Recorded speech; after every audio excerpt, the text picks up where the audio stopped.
We want to do a podcast because we feel like we have some stuff to say. We have friends that we can help by getting their stories out.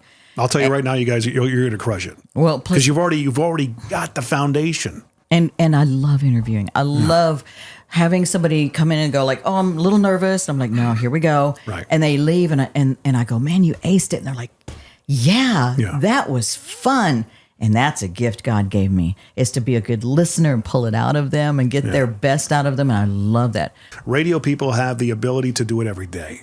Podcasters maybe be put, like, well, we got 100 episodes out. I'm like, great, you did 4 months of radio.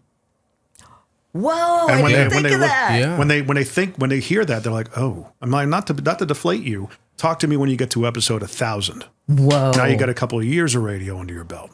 I said, these people go in and day out, especially talk radio hosts, doing 3-4 hours on the air of talking.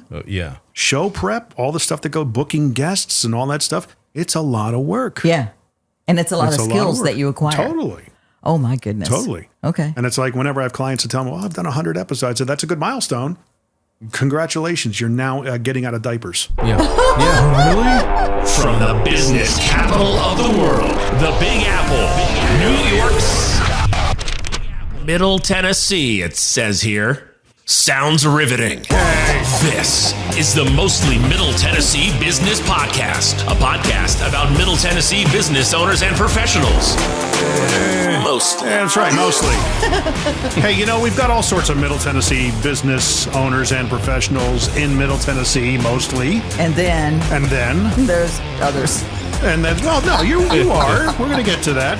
Got to say thank you to my good buddy, Matt Wilson, for providing the voiceover of that intro. Nice. Yeah. He's actually the host of the Mostly Marketing podcast. Yes. And another radio person. I've got a treat for you guys today. A local celebrity. Oh, I thought you were telling us. Like, what? What is it,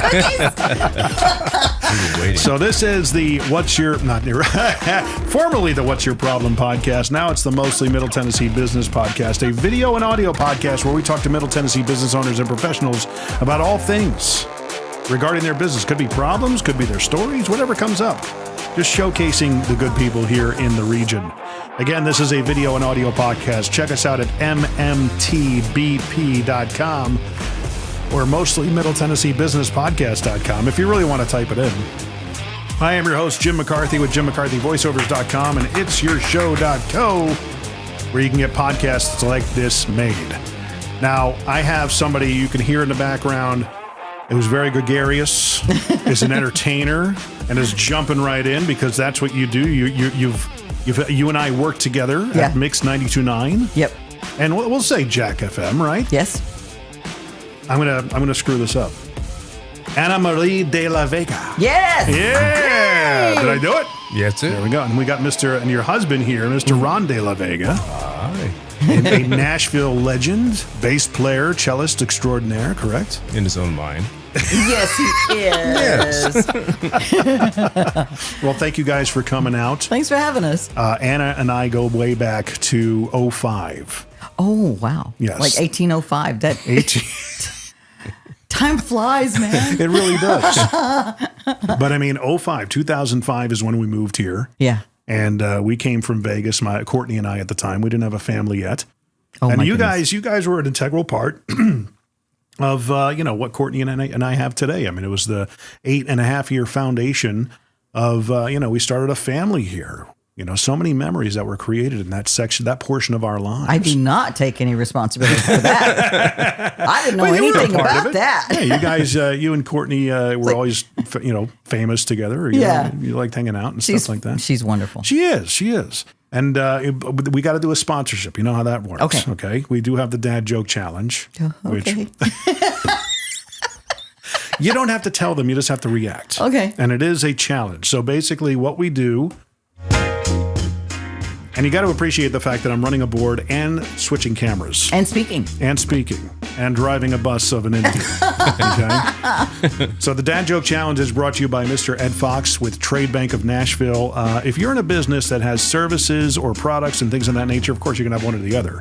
and maybe things are slow, maybe some items are languishing on the shelves, tap into Trade Bank because it's an alternate economy where you can try trading. And whatever it costs you, whatever your hard costs are on products or services, that's what you're trading. You're trading the retail value of that. So if you can get, 10 cents on the dollar kind of thing, you might as well. And then you can network with other businesses that do that. Check it out. All the details are in the description, so you can contact them that way. Trade Bank of Nashville. Ed is a dad joke expert. So I hear. If you sit down with him for coffee or anything, he will literally have a dad joke at the ready. I've been warned. Yes. And he's the one who actually does these for us. So that's great. We're going to go ahead and hit the first one off. And if you laugh, it's a point for me. Oh, okay. If I laugh, it's a point for you. Okay. Here we go. G'day. When is a door not a door? When it's a jar. When it's a jar.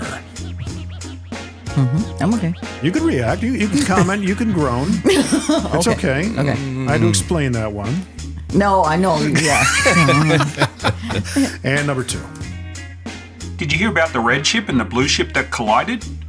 Both crews were marooned. Okay, that's kind of good. You laughed. I laughed. You You get a laughed point. at that. I'm saying that's. Ron, you laughed first and made me. Did you laugh too? I giggled. You got 2 points, I think. That's a laugh. So I'm going to say that's a Dang it. nice 2-0-0. Here we go. Number 3. Geology rocks, but geography's where it's at.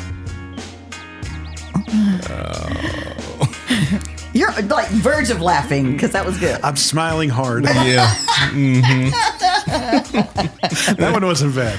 Okay, I'm gonna give you guys a point for that one. Oh, thank you. Yeah. Okay. 4. Did you know that research shows 6 out of 7 dwarfs aren't happy? Because there are 7 dwarves. What do dead batteries cost? And one of them is happy.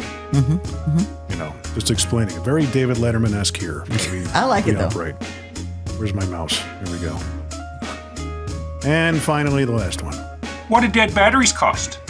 Nothing. They're free of charge. Free of charge. Now you're going to be telling these over the weekend. We're recording. I Good can't job. wait. Good job, man. Those are fun. Those are fun, right? It's Yeah. a way to kick things off. Yeah. I'm not going to blame you if you steal it for your show that you do on Mix. Okay, All right. okay. It's a good Yeah, feature. first thing. Very sponsorable. Next time I'm on the air. You'll have no idea. I was on this podcast that was utterly ridiculous. The guy told me dad jokes. Hey, I know you. I knew what to expect. If you listen to the show, yeah. I've got jokes. absolutely. You want to hear some jokes? Sure. Go ahead. Okay, now this is a blonde joke. Okay. And I have lots of blonde friends. You have to preface So it's it that okay. way. Yeah. So this guy's in a bar and he's sitting next to a table that's got some ladies next to it. He goes, "Hey, you want to hear a blonde joke?" And she goes, "Now keep in mind, I am blonde. I know it's dark in here. I'm blonde. I'm 6 feet tall. I'm a professional bodybuilder." She said, "And the lady next to me is 6'4" and she's a professional athlete. And the lady next to her is 6'7" and she is a professional wrestler. Now, do you want to tell the blonde joke?" And the guy went, "No, not if I'm going to have to explain it 3 times." But to be fair, the other side is, why are there so many blonde jokes? Why is that? Because brunettes and redheads have so much time alone on the weekends to make them up. Boom. That's good. Got to be fair. Yeah, you got to be fair. That's wow. Now you can tell those next time. I've never seen that side of you. Oh, gosh. Rare. I really haven't. Because a lot of what we know each other of. I mean, Mix. Back in the day, you were on the morning show with Kim and Clint, and it was a family friendly morning show. Yeah. you could cut up, but it had to be family friendly. Yeah, well. But now it's like, well, hey, this is a different side of. That was family friendly. It was sure. Things have changed. Things It have is. changed a lot. It was a very tame joke. Well, now our show is called Real Life Right. with Anna Marie and Carice, and it's Okay. real life stuff. And sometimes real life stuff is just like, it's embarrassing. And we talk about embarrassing stuff sometimes. Is that kind of like, remember when Dave Ramsey started? His tagline was where life happens, caller after caller. Remember that? Oh, no, Back in I the did day? not, but that makes sense. Yeah. Yeah, because that's what he was doing before it became a financial show.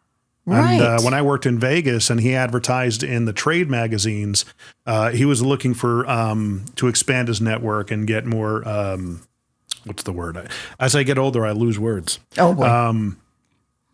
Syndicated. So he's looking for more stations to be on. Right. And they would advertise in Talkers magazine, take out a 1/4-page ad. And I always remember him. He had this kind of look on his face, typical Dave Ramsey. And it says, The Dave Ramsey Show, where life happens, caller after caller. I like that. That's very good. 6 words. He was always big on 6-word statements. Brilliant. Yeah. So real life, what is the premise of the show? Real life, real people, real fun. Okay. 6 words. Yeah. I'm a genius. There you go. No, I prayed about it. Right. When they were going to give me my own show at night, they said, here's what we want to do. And I said, okay, that's cool. And then the boss asked, well, what is the name of the show? And I was like, what do you mean? Right. And so I prayed about it. And I just thought, and real life came to me. There's nothing funnier than real life, real people, real fun, real life heroes. Right. I mean, there's so much that can fit under that umbrella. Is it more of a talk format? No, we play music, but like every quarter hour or so, we'll do a break. Right. And it's like one of the things we've been talking about right now is I said, my house is such a mess. My head is about to explode because Christmas stuff is out there. Yeah. We're getting ready to move in the near future. So I brought a lot of stuff down from the attic. And I said, and it gives me anxiety. Everywhere I look, there's a to-do list. Yeah. And then so people started calling going like, mine is too. And then Carice goes, don't worry about it. She said, just take all that stuff, pick it all up off the floor, throw it on the bed. It makes it so much more comfy that way. Right. And I'm like, what? So we have completely opposing different views about what's cluttered and what's messy and what's comfortable. And so people started calling. And one lady says, I go home every night and I do a little bit at a time. And she said, and I'm just talking about getting the Christmas decorations down. Yeah. And I said, do you just push it into piles? She said, oh, it's piled. It's pushed over, like in a corner somewhere. And it's like, people listening are going like, oh, it's not just me. Yeah. They don't feel, because all of a sudden they've got a camaraderie with other people. Mm-hmm. And I'm wondering if that's been like over time, over the past decade or two, if that's gotten worse as people have become more and more busy. I mean, life has gotten more and more hectic and busy, even for people, because everybody's an entrepreneur now, pretty much, it seems. And their lives, by virtue of just planting that flag, it gets you busier. I know that for a fact. Yeah. I think about working constantly, Yeah. and I got to be more present at home and stuff like that. So a lot of that, you have to intentionally turn things off. But I wonder, because when you do turn things off, I'm constantly grinding all week. The last thing I want to do is clean up. Oh, you know yeah. what I mean? Right. Even for my wife, life has gotten busy for her. Well, Kids plus I think people are feeling more isolated. Some people are now still working at home. Yeah. And so they don't have that communication to go out with the girlfriends and go to lunch and go like, oh my God, my house is a wreck. Yeah. I feel so bad. And my husband's just won't lift a finger. Mine is amazing, by the way, Ron. Right. But they don't. It's because I'm here, she says it. When he goes to the bathroom, we'll talk. It's changed. But I think they don't have that interaction to normalize their lives. They're like, my life is chaos. It's messy when I go home and I barely cook a meal, or I just throw something together and there's still stuff that needs to be washed or cleaned or put away. And then when they hear it on the air, they're going like, oh, It's not just me. this is everybody. Well, and you get a little relief, a little less anxiety. But if you're a listener that listens to Anna Marie, okay, it's not okay to have your house that way. You still got to clean it up. Well, it's not okay for me. You got to put that convicting element in there. A little bit of Catholic guilt. Right? That's what I grew up with. That explains a lot, Jimmy. What do you mean by that? I know. So going back to you getting into radio, I recall it was in Texas, right? Yep. Okay. When I was 17, got into radio, Right. and took to it like a duck to water. Right. Same here. Yeah, right. You get in, you're like, oh, You get the bug. Oh, this is it. You remember when you realized there were people in radio and radio people? That derivation, that deviation. No, but true. Right. I look around now, and there are very few of the people that I even know who were with me through the years in radio who are still in it. Yeah. Like I'm like I don't want to say the word, but I'm like the old timer now. because I've been in radio so long. You still look fantastic. Thank you. Yeah, you do. Thank you. Ron agrees. I have to agree, yes. Well, I mean, I have to, but I have to because I want to. Oh, good. right. Good job, babe. And radio doesn't give you a lot of time for socializing because you do make it your career. Yeah. Yeah. Well, yeah, you're at events. You're constantly socializing, especially if you're on the air. Yes. Right. Yes, but you don't get as much feedback. Right. You don't get as much time. Like, I just want to say this because it's nonsense and I want to say it. Sometimes you do in radio, but I had waited kind of my whole life for a personal life. I kind of am a workaholic and I'm a foodaholic. Right. Like my two big things that I live for. And so workaholics get rewarded. Yeah. In this day and age. And so I did well and succeeded and had a great career, have a great career, but then I didn't have that love of my life. Right. And so when Ron spoke up, it made me think to tell you that like we met kind of at a later stage in both of our lives. Right. And now I'm like, gotta make sure and make time for this. Right. And it makes you prioritize and redirect some of your energies from just, going, I'm going to do everything extra, anything extra that needs to be done. I'm first on the volunteer list. You go like, maybe I'm going to sit that one out because I want to watch a Christmas movie with my husband. Right. It makes you rethink things. And radio kind of, it lulls you into that place of, because it's a passion industry. Yeah. Right? Yeah. And I did it, what was it, from 97 to 2013. So what's that, 16 years? It was a passion industry. You loved it. Yes. You loved getting up and doing it. Where you had days that you didn't, but for the most part, you just loved it. This is, and obviously I'm still doing it to a certain extent with podcasting. That's the next iteration of radio. Yeah. Right? Or entertainment, listening audio entertainment. Yeah. You kind of get lulled into the sense that it doesn't feel like a job that you have to retire from. Yes. Right? Absolutely. I just envision. That's where the grind comes from. What do you mean? Just you just kind of grind. You it's not work. Oh, I see. Yeah. I do see that. Except when I had to do Dave's job, it was work. Dave's our production director. Dave Dave Steele. He was our production director at the time, and he did a lot of he would think he was an on-air talent at some point, but mostly a production guy. The difference between the two.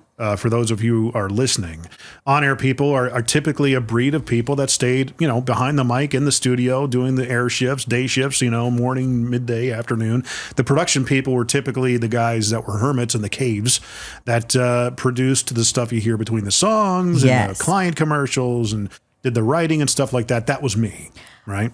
I don't know how you did both sides of this because I know as a personality, I'm kind of sloppy. I'm impulsive. I say things quickly. Yeah. I'm not a good detail person. I mean, I am if I write things down and then go down my list, that sort of thing. But Dave and production people are the people who like dot those I's, cross those T's, make sure here's the right date, here's the right such and such. This goes in this number.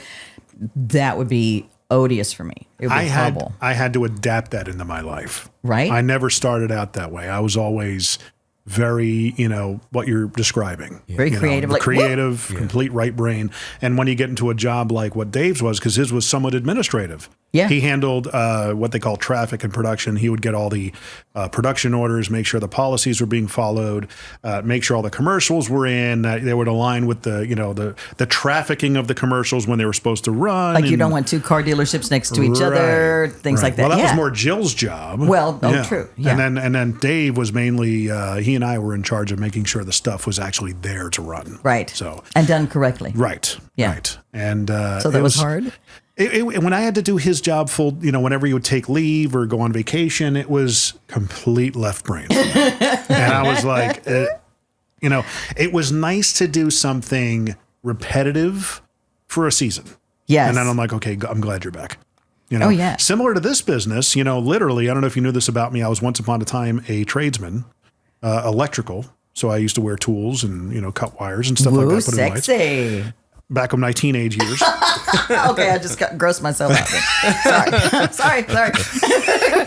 So I ended up, with this business that we're running with the lighting, even though we do a lot of, the marketing and stuff like that with the podcasting and videos that we're still doing like I used to do with the radio stations. Yeah, creative. Every now and then it's an all hands on deck situation that we got to go and put lights in, Yeah. And for a season, I actually enjoy it because it's repetitive. You just you put the headphones on, you listen to a podcast, and you're just doing the same thing over and over again. And A goes to B, B goes to C, C goes out to whatever. I understand that part of it. Yeah. I definitely do. But also, then it's like, squirrel. Yeah. And where was I? Oh, yeah. C goes to J or whatever. Yeah. Yeah. It is hard to mix both. C goes to 3.2. Right? Yeah. I know. There are some people, and I hate that a little bit about myself because, for example, my husband is so far in the creative field that balancing a checkbook would be probably hard if we still had to do that these days. It's like the paperwork. Does anybody do that anymore? No. Yeah. But paperwork and details and stuff like that is Right. it's not his forte. Right. And so fortunately, I'm just kind of half right brain and half left brain, if that all is still valid, because I'm very creative, but I also can go like here. I can take care of this step, like I said, with my lists. And I love singing and writing songs, and I love being creative, but I feel like I was never a superstar because I wasn't far enough into that side of the creative side of my brain. Like you are. You can go really deep into there and you get brilliant results. Ron goes really deeply into that creative side and gets brilliant results. And I'm kind of like, I can go there and I can have fun and have people have fun when we're talking and playing. But I hope to explore more of my creative side as I get a little more free time later. Well, I think you're gonna. Yeah. You're talking about possibly doing your own podcast, right? Yes. Yeah. Dining and Dancing with the De La Vegas. We've been talking about it, thinking about it. He's half Cuban, so we have Cuban recipes. Oh, wow. From the family. I just had a friend of mine who's in my BNI. He moved up here from Miami. And your what? A BNI group. It's a business networking group. Okay. And a bunch of business owners and professionals get together every week and we pass referrals. Good. It's a lot of fun. Yeah. And it's very productive. But he moved up here from Miami. He's a DJ. Mm-hmm. Actually go wedding, stuff like that, parties, events. Mm-hmm. And not like radio. But he actually did have a radio job at one point too. So he and I had a lot in common right off the bat. Right. And he ended up, he came on the show here. He's been on a couple of episodes ago. And I think over there we still have the mini cups. He brought in Cuban coffee. Oh, yeah. Oh, yeah. Oh. Like what? He brought like a coffee cup, regular coffee cup with the mini cups. I grabbed the coffee cup thinking that he goes, no. These are like coffee shots. You will not sleep for days. Yes. I'm okay with that. Did you put about half of it sugar? It was already done. Yeah, that's. Oh my gosh. Yeah, that's the way to do it. Yeah. We have one of those amazing. little teeny tiny espresso coffee pots and the little teeny tiny cups that Ron's brother gave him for birthday or Christmas or something. And they're like, this is like part of Cuba and this is another place. And we'd like sip it like little teeny tiny teacups. But it's very fun to celebrate part of the culture of Cuba. Yes. Do you actually go? Have you been to Cuba? Have you? I have not as an adult. Right. I did when I was a child. Right. But I were you born there? No, I was actually born in the States. I'm a combination of a Cuban father and a Alabamian mother. Oh, interesting. Buenos dias, y'all. Buenos dias, y'all. Buenos dias, y'all. I don't know. And the funny thing is, I can speak more Spanish than he because I studied it at the Tennessee Foreign Language Institute, which I feel like we're going to end up going back to, so we can both refresh and relearn. Oh, nice. Because his family spoke it. Some of them spoke it as he was growing up, but they spoke it so quickly that now when Ron would try and speak Spanish to me, he'd go, and I'm like, wait, what? You mean buenos dias? And because he spoke it like they did, fast and cut off. And because they knew where they were going with that sentence, for example. Second nature. Mm-hmm. Yeah. Well, and the Cubans speak very, very fast. I mean, it's like, I remember my families, when they get together, the Cuban side is like, and that's your whole lineage, like for generations right there. Right. Where the Alabama part would just kind of go, well, good. Slow it down. And I'm like, I won't have time. We won't get this done until dinner time at this point. Yeah, slow. we're going to be here a while. That's right. That's right. But he also came down with some of the recipes from the Alabama side of the family. Yeah. Like, how about this? The Brassfield cornbread dressing. Oh, wow. Really? Yeah. I know. So we're going to have some fun with the cooking side of our podcast. We just love to cook together. And part of what made me really fall in love with him is that we would play music from like Buena Vista Social Club or something, and we'd be cooking, and we'd have that smell of the limes and the oranges that we had just, juiced for Cuban pork or something, or for mojo chicken. And then we'd stop and dance a little to the music. Nice. I'm like, oh my gosh, this is my soulmate. This is the spirit this is animal it. right there. Yeah. Absolutely. Plus, the name works so well. It really does. Yeah, his That's name- such a cool ass name. I got the better name. His is like Anna Marie De La Vega. Anna Marie De La Vega. And Anna he's, Marie. he's Ronald De La Vega. Yeah. Well, It was meant for me to have. It almost sounds like you could be, a member of, some organization in New York. You know what I'm saying? De La Vega. Right. that Ron goes De my La middle Vega. name, Ricardo. Ricardo. Ricardo De La Vega. Nice. It's funny, and this is a story that involves Cuban food. 2016 was a tumultuous year. It was terrifying in the beginning, but it was one of the most rewarding years that my family has ever had. So that was a year that everything like full-time employment ended for me. And I ended up diving into everything I'm doing now, entrepreneurship, self-employment, that kind of thing. And when it happened in March, Courtney and I, we had our first trip to Disney World planned for May. And all of a sudden, everything ended 1st of March. And it was like, oh, crap. And she goes, well, what are we going to do about Disney? And it was on the ride home from me getting let go. I said, we're going. How are we going to go? I don't know. We're going. I'm committing right now. I am speaking it out, whatever. Yep. We are going, and it's going to be a good time. Don't cancel it. Well, how is it going to? I don't know how I'm going to make it happen, but it's going to happen. I Trust love me. people who step Yeah. out in faith. Right. And not only did it happen, you remember, the people at Crest Honda, Crest Cadillac? Mm-hmm. They moved down to Deerfield Beach, most of them. So like Brian Palmer and all the Palmer management took some of the people down there with them. I did a few things with a couple of my comrades in the car business here for video, because I was trying a couple of different product ideas out and stuff like that. They ended up seeing it and said, hey, we'd love to do the same thing. I said, well, funny you mentioned that. I'm going to be down in your neck of the woods in May. So a 1-week vacation turned into 2. And it was a business write-off because I was there for business. So not only did the kids have their first, our first big vacation as a family, because we never had one, other Wow. than Cancun in 2008, but they were babies. Yeah.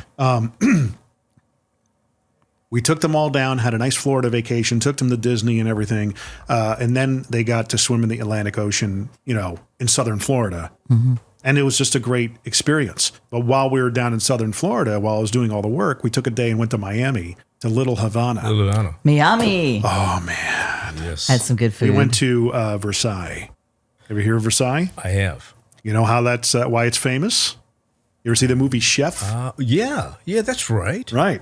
I forgot about that. Yeah. Where they actually, the genesis of the Cuban sandwich, that was a centerpiece of the movie. Really? Oh, my gosh. It was like, it was a little hectic and hairy getting there. Like literally, okay, lock your doors. Yeah. And is the life insurance paid up? Are we good? And by the time we got there, it was okay. Yeah. What an experience! I bet. What an experience! Well, we know what to give you for Christmas now. That's right. Some Cuban. Well, I'm going to be back down there probably end of February. So Oh, get you some more. yeah, I'll go down there. I'm glad to hear that. And I love the fact that you said we're just going to have faith that this is going to happen. It's happening. And that you supported Courtney. She's like, oh, now I'm frustrated. I'm doubtful. I'm fearful. Yeah. This is our whole world has changed, and you're like, we're going to do this, and we're going to make it happen. Yeah. I think that's important with couples to have at least one of those people who do that. And Ron is like that for me. Right. He's like, we're going to make this work. We're started the exercising and started doing, eating healthy. And I'm like, oh my gosh, I just want an Oreo. Right. He's Right. like, we're going to make this work. Yeah. We're in this together. This is a journey. We're going to help ourselves live longer and have more time together because we're going to make these things work that we want to have happen. Hey, Middle Tennessee electricians, handy women and men, and just those of you needing better commercial LED lighting solutions.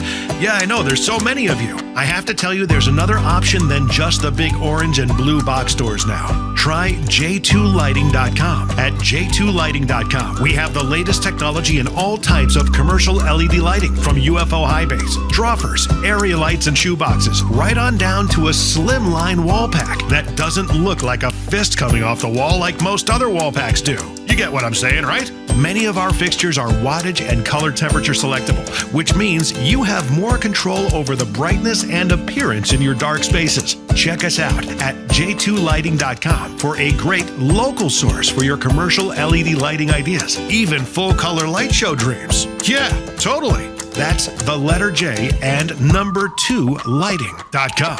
j2lighting.com. Now, is it kind of the same story for both of you? You found each other later in life. Ron, were you married before? Or? I was. Okay. I was. In fact, I was a widower. I just lost my wife about a year before we met, and just changed my life. Yeah. Completely. How long were you married? 38 years. Oh, wow. A long time. Wow. I have an adult son. Yeah. Yeah, long time. Wow. So Karen taught him how to be a husband. Right. He had already been trained to. No, seriously. All of us as individuals, Right. we kind of get trained on how to be a coworker, Yeah. on how to be a good spouse, on how to be, how to communicate with Yeah. someone else, your wants and needs with someone else, and how to live in the same house. How to, you learn that in your life. You get that training, and so he kind of had that training. I remember I was praying for a long time. And I was working on myself. I remember, can I tell you a personal story? Or Yeah, do go we have ahead. time? Absolutely. So I remember years ago, I was in this apartment at these people's houses, and I think I had just started working at Mix. And I prayed for that apartment, and it just like appeared for me. But I was lying on my couch, didn't even have a bed yet. And I was lying on the couch, and I was praying. I said, God, I'm thankful for where you have me now, but I also want someone in my life. Mm-hmm. And I said, I know that you created the universe. You can give me specifics. I said, so I would love to have a man who is secure, who has a job, who has a car, who is kind, who's funny, who's generous, who's intelligent. I need a partner. I don't need somebody who doesn't get whatever I'm talking about, or who just is like a couch potato and won't talk to me. Right. Please give me all of this. And then I started laughing, and I was like, oh my gosh, I don't even have a bed. Wow. And I realized I'm like a little chicken lying here praying for a peacock.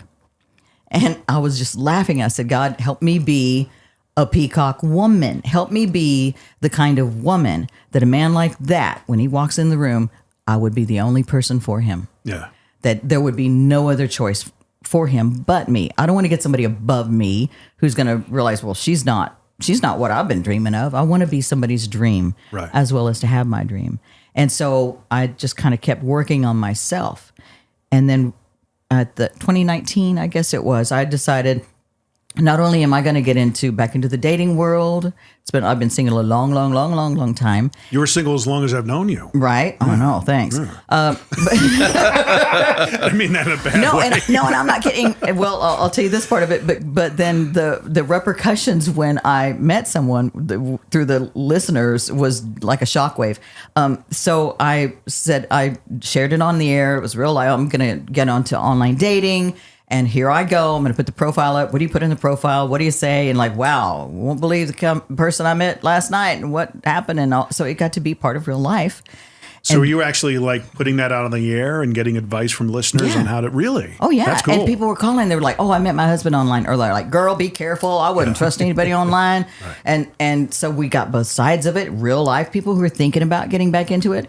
And I realized that more I let people know I am real and I'm a big screw up. Yeah. And aren't we all? Things can, right? And that things can work out great for big screw ups. So don't be afraid to try things. And so then I go online, and I wasn't online real long, had a few good stories to tell. And then I saw Ron's profile show up, and we were on Our Time. Yes. Because I was looking, because I thought I want somebody who's a little older and not like having to train a puppy. Right. Somebody who's just, And so I saw his profile and I thought, that guy looks so nice. He looks handsome and he looks like he'd just be kind and funny. You read a lot into that photo because that's what you want it to be. Right. And then I looked him up as any smart woman would do. You Google him, you Facebook him, and we had friends in common. Bob August. Yeah. In fact, because Ron had played, you play or produce? You played on some of Bob August's CDs, records.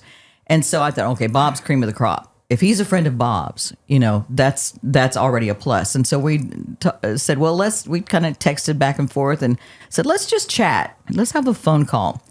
And one of the things I had prayed for, I said, God, please also send me a man who I would love hearing his voice in my ear when I wake up in the morning and when I go to bed at night. The first voice I hear and the last voice I hear, make it be pleasing to my heart. I don't care what it sounds like, but please make it be pleasing to me and make me be pleasing to him. Right. And then so Ron calls, we had set up the call, he calls and I'm like, hi. And he goes, hello. And I was like, oh. He's got quite a nice baritone. Oh, here we go. And we talked, we were just going to touch base and we talked for like 45 minutes or something. Yeah. So people like in restaurants hear you guys conversing and they're like, you're like the best sending couple ever. No, because usually it's, well, Ron, they're like, oh, you have a nice voice. You should be in radio. And I'm like, why are you just him?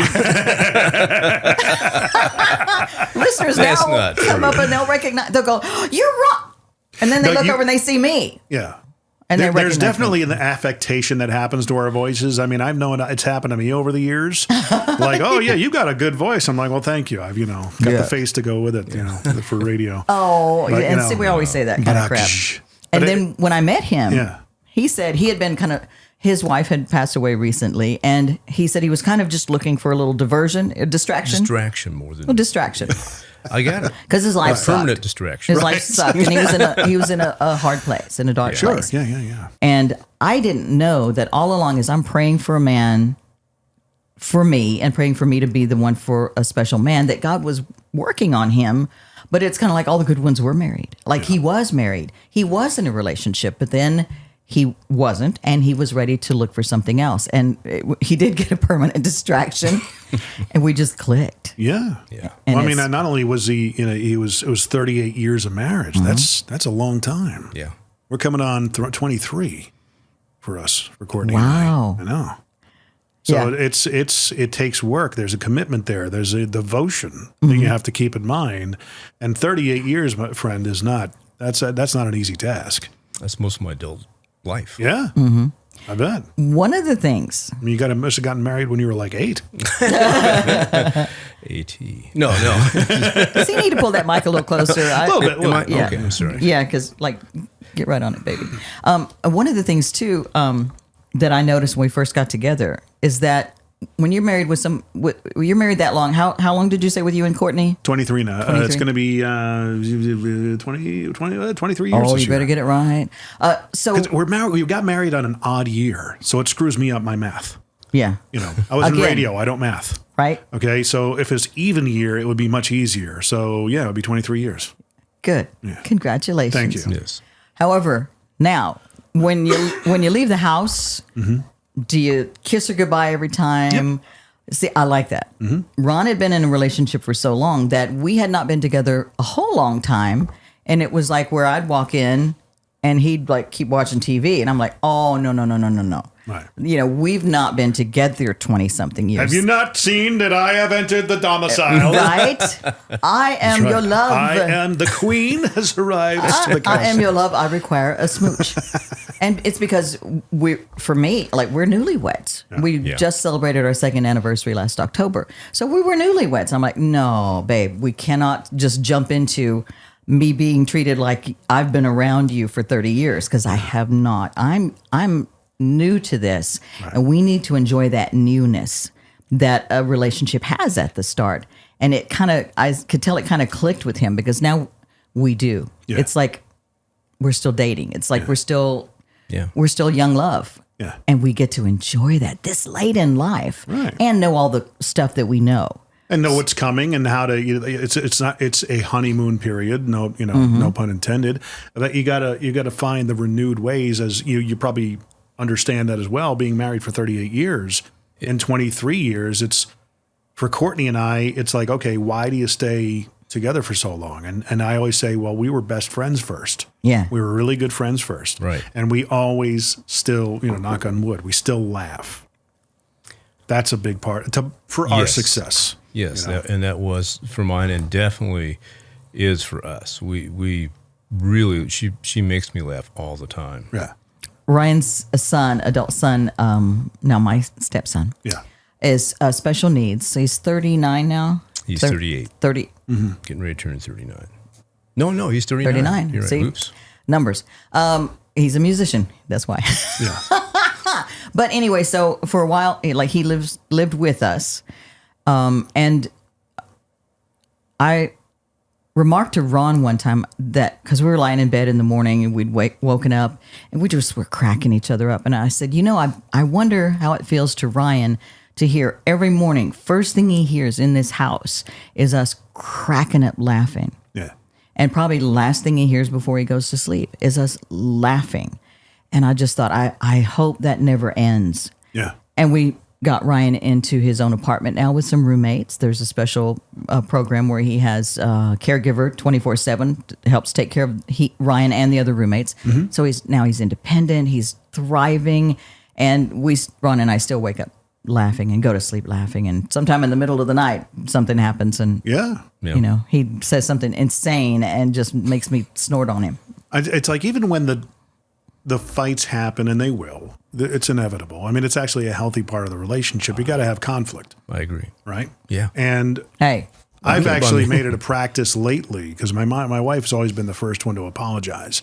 And it's like, man, I never do that. It's like the old Chicago song, hard for me to say I'm sorry. Mm-hmm. But when you start, seeing the bigger picture, it doesn't become easier, it becomes necessary. I agree. I'm almost like, I want to beat you to the punch now. Even though you were wrong. Oh. I'm sorry. It's typically I go to him like, hey, I'm sorry you felt that way. Oh. Right? No? Is that not how it that goes? Sucks so hard. No. There are some things that we try and improve our lives and improve ourselves. We're trying to continue growth spiritually and personally and professionally and emotionally. And the one thing is Jack Canfield series, he says, it's really not 50-50. Like the fault is not 50-50 because it's always going to be their half that was the mistake. Yeah. He said, you got to take 100% responsibility. And when something happens, you need to go, what did I do that may have caused that, triggered it, or allowed it? And it's like, wow, that's a game changer. Right. What did I do? And then there's a book that we were reading, and it talks about where in the Bible it says, husbands, love your wives, wives, respect your husbands. And that kind of gets blipped over. You're reading like, blah, blah, blah, cool, blah, blah, blah. And the whole book is based on that. Yeah. And so a lot of times when we have like a disagreement or hurt feelings or something, we stop and think of it. And now the rule is, it's not a rule, but it's just something that we found that, and it's a great tool, is like, I'll go, I'm sorry if I made you feel disrespected. Mm-hmm. Because that's important to men, that their wives respect them. And I do respect him. But if I said something like I questioned a decision he made him feel disrespected, then he might say something back to me that made me feel unloved. Right. And so I have to go, I'm sorry if I made you feel disrespected. And he'll go, yeah, when you said this. And then I go, will you forgive me? And he knows I'm a good-hearted, good-intentioned woman. So he goes, yes. And then he goes, I'm sorry if I made you feel unloved. And then I get to say, yes, because when you say this, I feel unloved when you don't do the dishes and know that I'm going to have to come home. And if you don't do them, I am. It feels like you don't love me. Yeah. It feels like if you love me, you would do this. I mean, so we get to talk things out in a lovely way and then get rid of the hard feelings. When he goes, will you forgive me? I'm like, oh, yeah, of course. And it's been a beautiful tool for our relationship. Yeah. And there's an element of maturity that comes in there, to acknowledge the fact that it does take a couple of trips around the block, to understand and appreciate that. Mm-hmm. And I think a lot of people that get married very young, yeah, almost to the point where they don't know who they themselves are. Yes. And that's where a lot of the divorce rate, I think, comes from. Because all of a sudden they get into their 20s, their 30s. Oh, this is who I am, which is completely diametrically opposed to this person I've been with. And it's not who you're going to be in 10 years, and 20 years, and 30 years. Isn't that the truth? Yeah. I feel like I'm a completely different person from who I was 10 years ago. And then 20. I look back and I go, oh my gosh, what an idiot I was. What horrible mistakes I made. Yeah. Now can I learn from that and go forward and not do that, do it differently. I have a funny radio story that every time I think about it, I get cringy. Oh, yeah. So you have to tell it. You remember? Gosh, I can't think of his last name now. Mark. He was one of the star salespeople we had. Yes, I know. Yes, glasses, blonde hair. Oh yeah, he's McNulty. Yes, Mark. Yeah. He's amazing. Sorry, Mark. He's the one that always would bring giant Tupperware to our office lunches. He'd bring like a huge Tupperware bowl. He's like, as soon as I get my plate, I'm cleaning up the rest of it and bringing it home. Screw all of it. Yeah. Anybody want any more? That's right. Because you're not getting any. Because I'm taking it right now. He's funny. He is funny.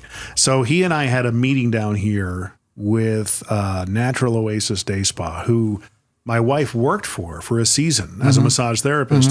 And the owner of the business is the sister of Derek Huff.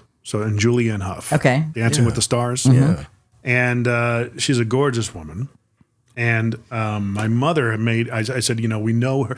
My mom was a huge fan of the show and commented about how Julianne was just, drop dead gorgeous. I said, if you think she is, you should see your sister, and this between my mom and I. So we're sitting there. Mark is pitching them for advertising to be on the radio and stuff. And he brought me because he knew I had a connection with Maribeth and stuff. So Maribeth and I are like, hey, how you doing and everything. So we talked about the show and her sister and her brother. I told her that story of my mom, thinks your sister is beautiful. But I told my mom that if you think she's beautiful, you should see her sister. And it was one of those things where you could hear a pin drop. Like Mark, I could feel his head just going. Like it was just one of those awkward. It was like, why did I just say that to you? That was, I'm too sorry. much. That was weird. You should see her sister, meaning Maribeth. I'm telling her the story. You're talking and to. Maribeth was like, thanks. and it's like, I'm getting cringy just, and this happened well over 10 years ago. And you will always remain cringy. I used to work at WSM radio, and I had a caller. I was like, so I'm at the Air Castle of the South, AM 650 WSM. And it was like one of my reasons to come here.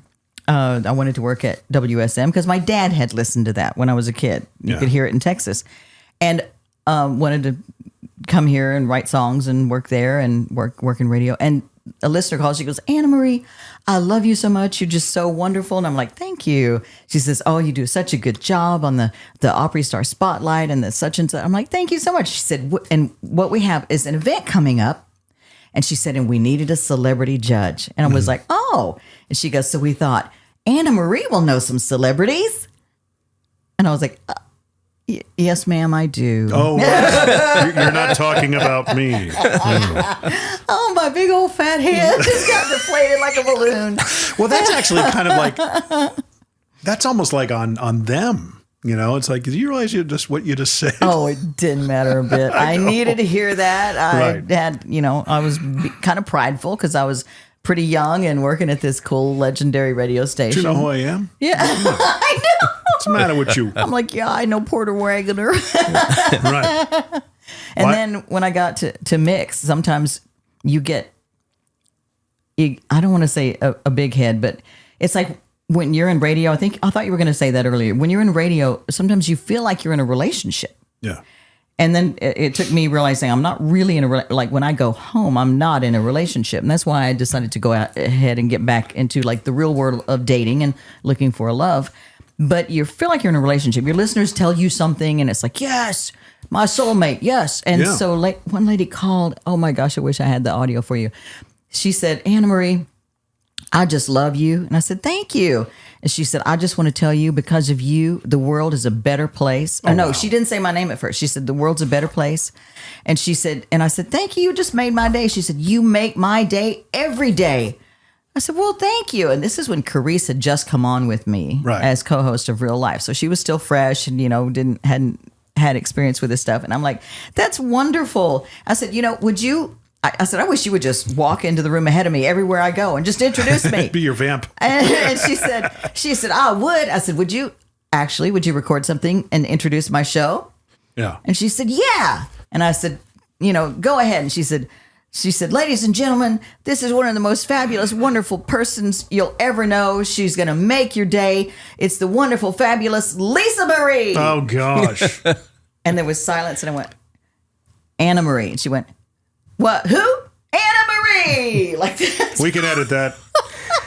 We're just going to edit that. And I went, thank you so much. She said, you're welcome, sweetheart. And then we hung up, and I died. Carice and I started laughing, and I went, that shows, because she was new. I was like, how fast you can fall. And she went, you got pumped up so high and you fell so hard. And I said, I know, I couldn't just shut up and say thank you. I had to go introduce my show. And Carice is going, introduce my show. Did you have, I hope you played it on the air exactly how it went. Yes. That's awesome. Oh, yeah. I mean, because that's real life. Because that's poking fun at yourself. That's fine. It's real life. And it is funny because people, and it shows that it doesn't matter. You can I'm Anna Marie. It doesn't matter. Right. It matters how you make your listeners feel. It matters what I give to them. If I don't give anything to them or make them feel better or make them feel connected to something or uplift them or give them something that they need, even if it's just the right song at night, then it doesn't matter what my name is. It doesn't matter. I have a premise. I call it be them centric. And Gary Vaynerchuk, who's a business influencer out there, he calls it, as long as you go through life with a 51-49 attitude, meaning that you see the other people as 51%, you're that 1% less. You think of others, and I called it be them centric. That's an element of that. It's not about me. It's about them. Yeah. And when I make it about them, it may become about me, but it's still then not about me. It's more about them. And if everybody had that in life, that kind of an attitude. In life, I agree. Right. Did I ever tell you the story when I was asked by Reggie Ham to host his event or be a co-host? No, the singer, songwriter, amazing. Yeah. So Franklin Theater, he's having his Bella Bash. And he asks me, hey, would you consider co-hosting the event with me? I go, I have no problem doing that, but why? He goes, well, you're with Jack FM. I go, but I'm off the air. No one knows who I am. I don't care. All right. I said, I'll explain and I'll tell the story and everything. And for the second half of the show, that's what I did. But my first time out on stage, I'm in front of the Franklin Theater. It's packed to the brim. And I was supposed to introduce the band. So first I tell the story of how Reggie and I met and his Full Circle story, an amazing story. If you guys haven't seen it, go Google Reggie Ham, Full Circle. It's on YouTube. It's an 8 or 9 minute video. It's an amazing story. So I get up in front of them, tell the whole story, and the band's waiting in the wings. What do you think happened? You forgot to introduce them? I forgot the name of the band. Yeah. Oh. Yeah. Ladies and gentlemen. And I didn't even get that far. I was going, holy crap, I forgot the name of the band. And the band, like the artist was the band. The band was behind me, but the artist, I couldn't remember their name. And they're literally waiting, and I could feel them drilling into the side of my head, did he forget our name? And there was the Martins. How you forget the Martins, for crying out loud? Yeah. Well, what happened? I literally am like, I got to improvise here. I can't remember that for the life of me. It's just, come on out, guys. That's what I did. When you meet somebody at a party and you know you've met them. Oh, yeah. And you go, hey, man, what's up, lady? What's up, guy? Yeah. Hey, this is my wife, Courtney. Yes. And you kind of do it. You lean in. You're like, oh, hey, I'm Anna. That's there. Yes. Yes. Yeah. Yeah. Oh yeah! Oh my gosh! Oh my gosh! The was awful. What did you call it? The them? Be them centric. Be them centric. Yeah, be them centric. Yeah. I understand that, and I agree with that. Yeah. And in life, because it's really not about you. And when I coach people to do interviews, which is gonna. How am I doing? Look, you're doing great. Thank you. I'm totally intimidated, by the way. Yeah, right. I am. One of the things that I tell them is, they'll go like, I'm so nervous to get up and speak. They have to speak somewhere, a speaking engagement. I have to speak in front of everybody. I'm so nervous. And I said, here's the thing. You're about to tell them about the March of Dimes story. You're about to tell them about who's been helped by this nonprofit, whatever. It's not even about you. Right. What happens when we get nervous is we get all focused on me. It's all about me. How am I going to look? Are they going to think anything about me? Am I going to stumble? Am I going to make a mistake? What are they going to think about me? It's very selfish. Yeah. So if you can flip that focus on this is the message I need to give to you. I'm giving you some good information because we're going to help another cause. Right. You get the focus off of you. Be them centric. Yeah. Then it's going to help you. And one of the tricks that I tell them is like, if you get in front of the crowd and you need a second to collect yourself, then find somebody in the audience, like pay attention before the whole event starts. There's somebody who's like the life of the party. There, everybody's like, oh, Fred, you'll kill me. And he's over there laughing and there's like a little crowd around him because he's like the little heartbeat. Then when you get up there, first thing, instead of going like, well, I'm so-and-so and I've been in this so-and-so, do you like go, before I get started, I just want to say, Fred, behave. I've seen you and or before we got started, I can tell you're the troublemaker. So my eyes are on you. Right. The focus all goes to Fred. People love Fred. They feel good about laughing about that. And then they go, oh, you're okay too. Because you get it that this is an important person in our little group. Right. And you just got to be them centric. Yeah. You showed them that you guys matter more than look at me, look at me. Well, I mean, you could speak volumes to most of the public speakers out there, that are getting up on stage and trying to, they're making businesses out of speaking or attempting to. And some of the best ones that are out there, you got your Ed Milet's, your Tony Robbins, to the public speaking and stuff like that. It is truly, it is about them, but they got big because they're serving their audience. I agree. One of the, there's a lot of podcast production companies out there and, that purport themselves to be, experts in the field. And it's like, guys, you don't have the breadth of experience that I have. I've been doing this since 1997. Radio 101 is you're talking to a plethora. I wish I had this conversation this morning about the three words that mean a lot of things: plethora, myriad, and multitude. I just said plethora for some reason; it came to mind. A plethora of people, thousands of people on a 50,000 watt stick. But what you're really doing is you're talking to one person. Right? Yeah. That's it. Yeah. It's not 50,000 people sitting out there staring at the radio. Right. Staring at their phone. It's one person, that one-on-one connection, even from stage. You're probably and you're sitting here when you played live. Yeah. You're playing the one person, right? Exactly. Right? And it's also, I'm whenever I was there, I'm not the star. Right. I'm there supporting as a support for the artist, or even if it's the band, it's a band that I'm a part of. It's still it's not just me at all. I'm a support person. That's what I do in a giving position. Exactly. I'm uplifting. I'm giving. I'm helping.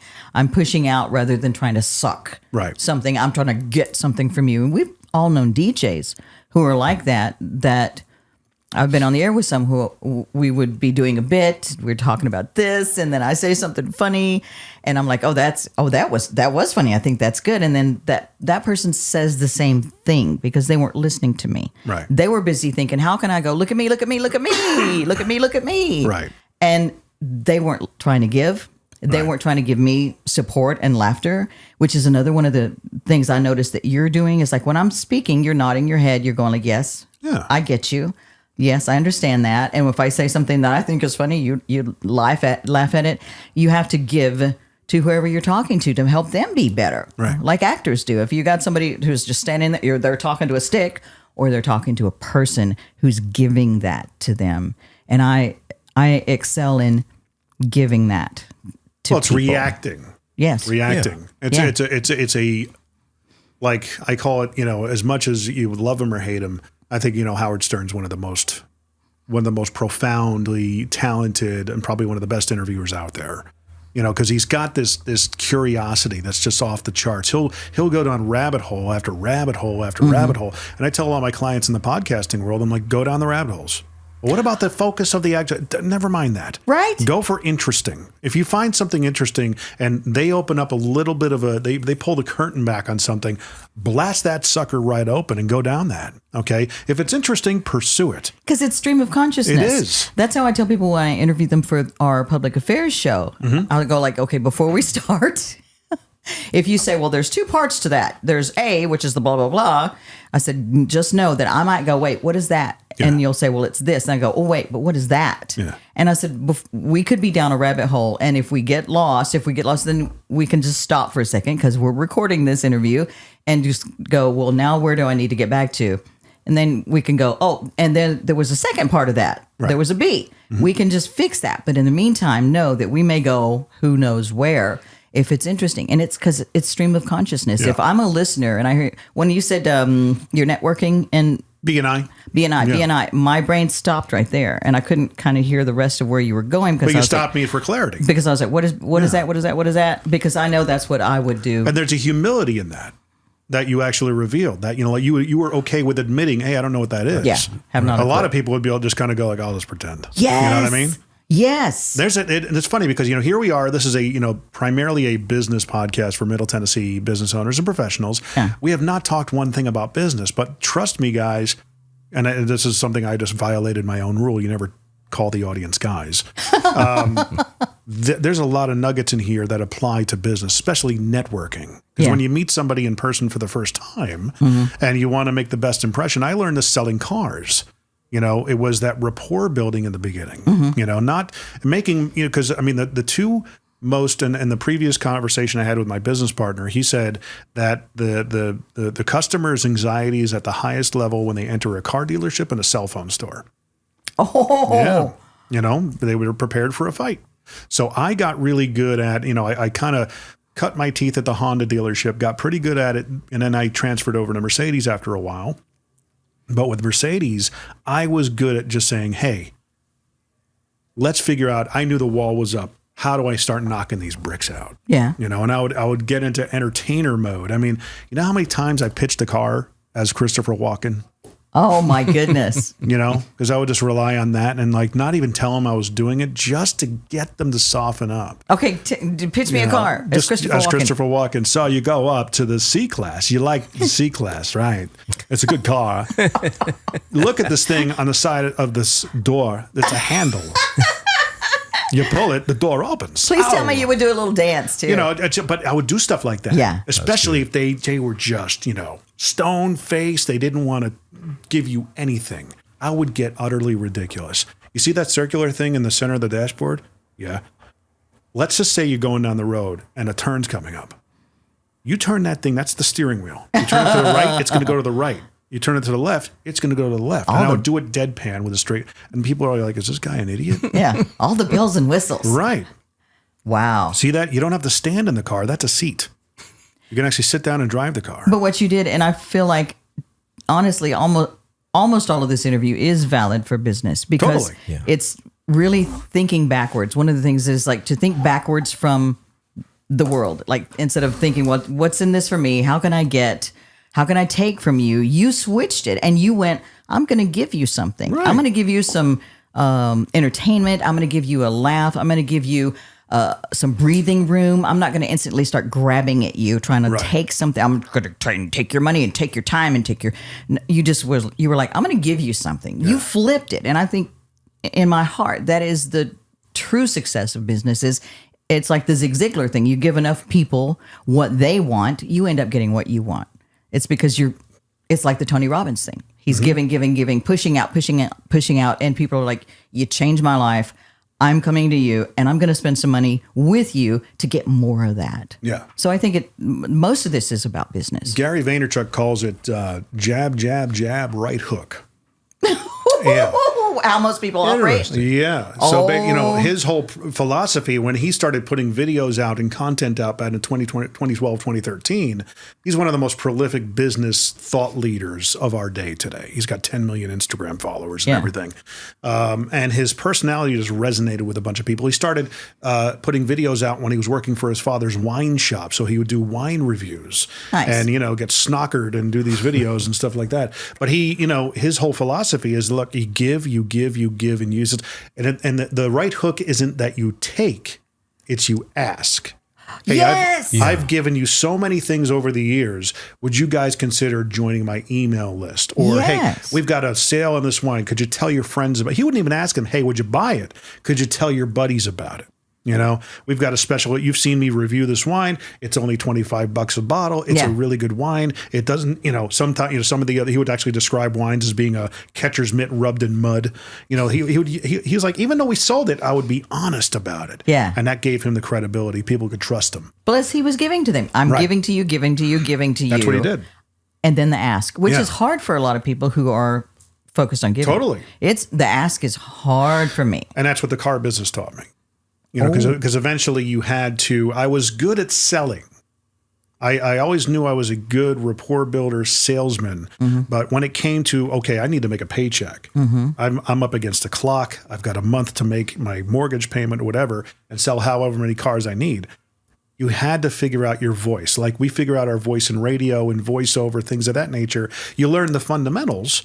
And eventually from that, you glean your own way of doing things.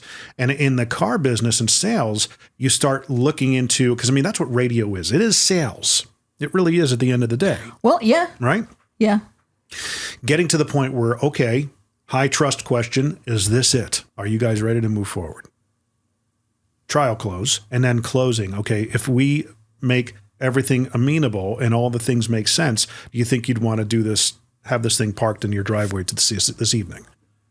That's a tough question to ask. Yes, it is. Because it's like, oh, I don't want rejection. But you asked it in a nice way. Oh, yeah. That's how I learned. Oh, we don't want rejection. Of course not. And I almost hate saying that radio is sales. I know it is. Yeah. I know it is. You want to have people on the air who can connect with people and that they want more of, because then you have more listeners. And then you tell the person who that's going to buy ads from you, we have 100,000 people listening at any given moment. And they go, yes, we will spend our dollars with you because we'll reach more people. Right. But fortunately, I'm at the kind of the peon level where I don't have to think that far back. I don't have to do the ask as much, except tell people about our show or come back tomorrow night and we're going to talk about this. Here's what else I want to give you. So I'm fortunately been isolated a little bit from that sales part of it, because I'm not good at that. Well, going out on sales calls, I think actually, if I ever had to go back into the radio business, dare me, I'm blowing smoke up my own back here.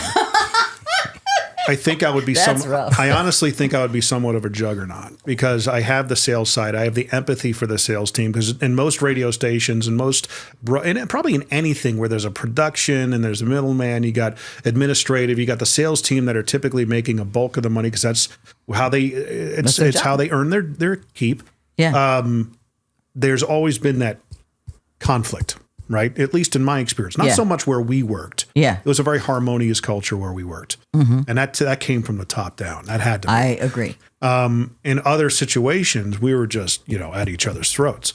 Salespeople, they want to get the ad on the same day. And the production department, you'd have to drop everything because the salesperson was a diva or whatever, something like that. Well, I'll just tell your boss and get you in trouble if you don't do this. That stuff would actually happen. Yeah. But I think if I had to come back into that world, not only the whole radio model has a massive opportunity to shift at this point. I think there's a tremendous opportunity to shift. In what way? If the on-air folks understood the sales process and had an empathy for the salespeople, right? Yeah. Oh, yeah. Definitely. And hey, absolutely, I will go out in the sales call. Absolutely, Not only will I be there just to show face, but I don't know how you can close this thing.